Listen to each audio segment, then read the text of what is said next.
Assalamualaikum warahmatullahi wabarakatuh.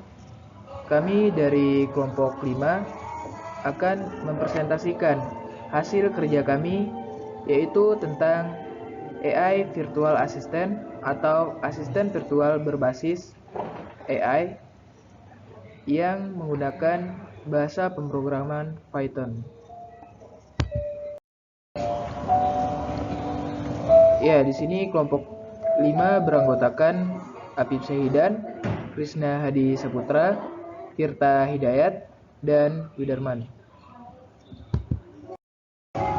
Baik, langsung saja ke pembahasan pertama, yaitu definisi AI Virtual Assistant. AI Virtual Assistant merupakan program komputer atau bot yang dibuat sedemikian rupa menyerupai pikiran manusia sehingga dapat digunakan untuk membantu berbagai pekerjaan dari jarak jauh. Jadi, jika virtual assistant merupakan profesi yang dikerjakan oleh manusia, virtual assistant berbasis AI itu berbeda. Karena profesi ini tidak dikerjakan oleh manusia, melainkan oleh bot atau sebuah sistem yang telah dirancang khusus. Pemindahan pekerjaan dari manusia menjadi bot ini dinilai semakin praktis dan hemat biaya dari segi bisnis.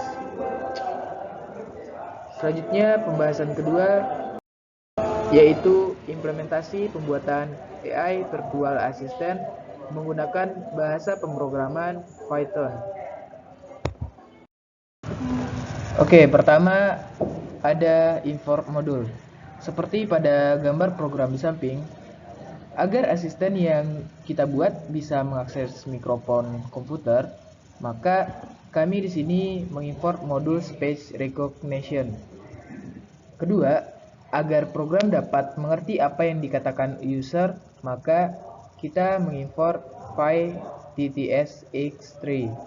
Ketiga, modul WhatKit adalah modul yang berfungsi untuk membuka YouTube.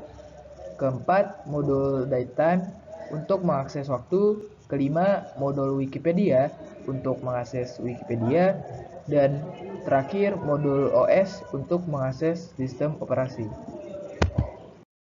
Selanjutnya, inisialisasi nama asisten. Seperti terlihat pada gambar di samping, menginisialisasi nama asisten dan nama masternya. Kemampuan mendengarkan suara menggunakan modul speech recognition. Dan kemampuan ini dalam mengetahui suara apa yang akan ditangkap menggunakan modul file TTS-X3. Selanjutnya, pengaturan suara pada asisten. Mesetting suara asisten dengan kecepatan baca dan jenis suara yang dihasilkan. Suara diatur dengan kecepatan 125 dan jenis suara adalah suara male atau laki-laki. Bisa dilihat pada gambar berikut. Selanjutnya ada define function. Define function ini berfungsi untuk mendefinisikan fungsi untuk kemampuan si asisten dapat berbicara.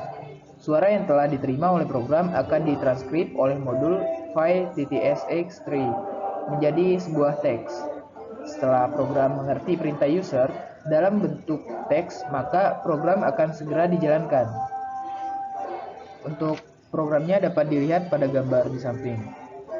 Selanjutnya akan dijelaskan oleh rekan saya, yaitu Apip Syahidan.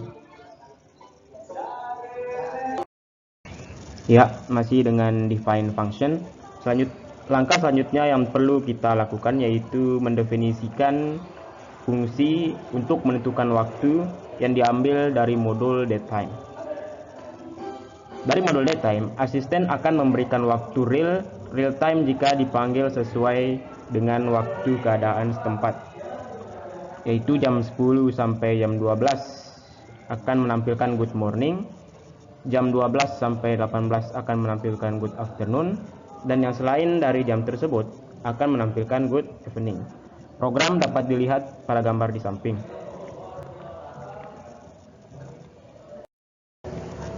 Masih dengan define function, langkah selanjutnya yang perlu mendefinisikan fungsinya yaitu mendefinisikan fungsi untuk mengelola suara yang ditangkap oleh program. Pertama-tama, program akan mendengarkan suara user. Suara akan disimpan di variabel voice. Voice akan dikelola oleh recognition.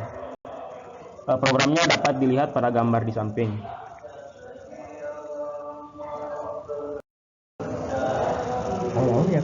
Selanjutnya, define function.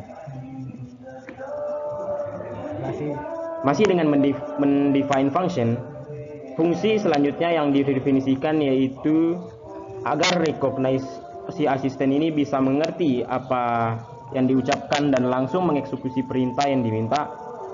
Perintah play untuk mengakses atau membuka YouTube. Pada define ini, program dapat membuka YouTube dengan kita berbicara play pada program.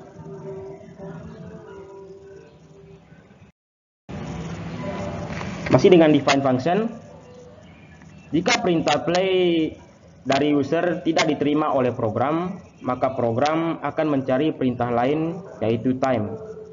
Perintah time adalah perintah untuk menunjukkan waktu secara real time. Programnya dapat dilihat pada gambar di samping. Selanjutnya akan dibacakan oleh saudara Krishna. Oke, terima kasih. Selanjutnya masih di define function.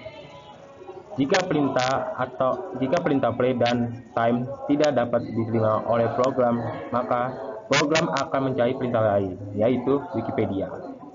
Perintah Wikipedia adalah perintah untuk mengakses Wikipedia. Pada perintah Wikipedia, kita bisa menanyakan segala bentuk informasi di internet. Perintah ini tersebut akan dialihkan ke situs wikipedia.org. Gambar di samping adalah program dari Wikipedia tersebut. Selanjutnya masih define function. Jika perintah play, time, dan Wikipedia tidak diterima oleh program, maka program akan mencari perintah lain, yaitu shutdown. Perintah shutdown adalah perintah untuk mematikan laptop. Jika program tidak menerima sebuah perintah, maka program akan menampilkan no any instruction, yang artinya program akan diakhiri. Contoh gambarnya program ada di atas ini.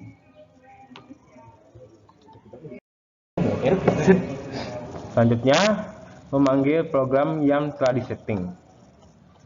Program yang telah didefinisikan oleh proses kerja kini akan dipanggil ulang untuk menanyakan perintah yang diinginkan. Si asisten akan bertanya kepada usernya, I am Jarvis, what do you want? Contohnya gambar program ada di samping ini. Selanjutnya, kelebihan dari AI Virtual Assistant. Yang pertama, asisten virtual berbasis AI bekerja secara sistematis. Teknologi asisten virtual berbasis AI yang mampu berpikir seperti otak manusia akan bekerja secara sistematis dengan kemampuan machine learning dan deep learning. Bot akan menyelesaikan pekerjaan dengan akurat sehingga dapat meminimalisasikan berbagai kesalahan. Selanjutnya, praktis cepat dan responsif. Penggunaan teknologi AI akan lebih praktis diterapkan karena tidak memerlukan bantuan itu dalam prakteknya. Kecerdasan buatan ini dapat memberikan pelayanan yang cepat terhadap pelanggan. Selanjutnya akan dijelaskan oleh rekan saya yaitu Middleman.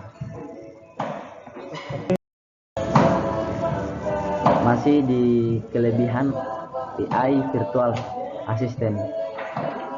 Mempermudah berjalannya bisnis, asisten virtual berbasis AI dapat mempermudah berbagai urusan bisnis. Teknologi ini mampu merespon kemudian berkomunikasi dengan pelanggan untuk berbagai keperluan maupun layanan yang dimiliki perusahaan.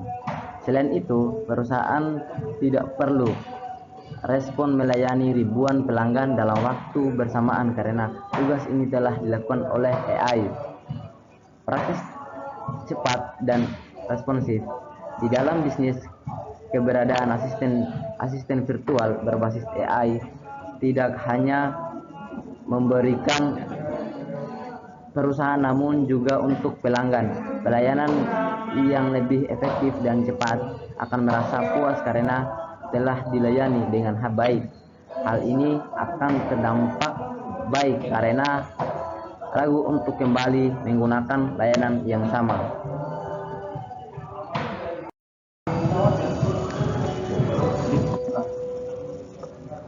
Menghemat biaya dan efisien.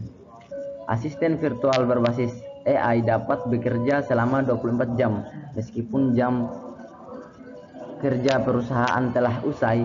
Jika kamu menggunakan teknologi di dalam bisnis, maka kamu tidak perlu menyiapkan uang lembur bagi karyawan. Dengan begitu, biaya operasional perusahaan akan lebih hemat, bukan? Memiliki energi tidak terbatas. Performa kerja manusia dapat menurun karena rasa lelah, kondisi badan yang tak memungkinkan, maupun usia yang harus bertambah. Hal ini tentu berbeda dengan asisten virtual berbasis AI. Energi tidak terbatas sehingga mampu bekerja terus-menerus dengan performa yang diinstal dengan benar.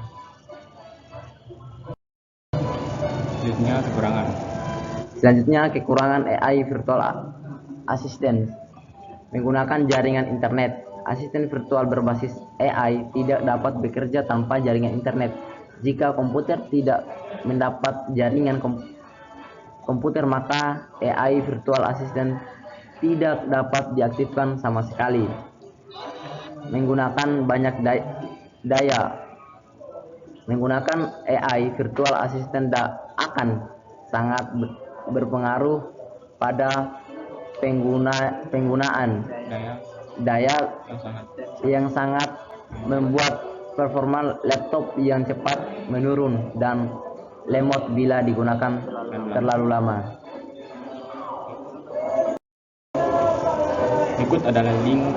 Berikut inilah adalah link untuk mengakses program yang telah kami buat.